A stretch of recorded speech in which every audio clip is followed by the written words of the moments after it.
هاي هو لسه في حد بيشجع الزمالك؟ في ناس بتضحك وتفرح لما بنخسر، معذورين مش فاهمين وعمرهم ما هيحسوا اللي بنحسه.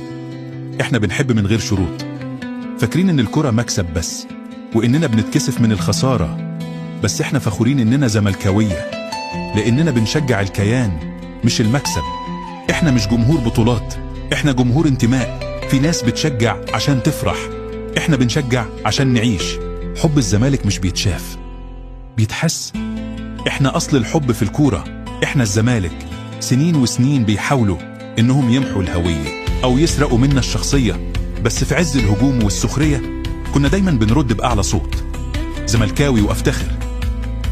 جمهور الزمالك غير، جمهور مش بس بيشجع، بيبدع، بيرسم، بيغني، وبيصنع حالة.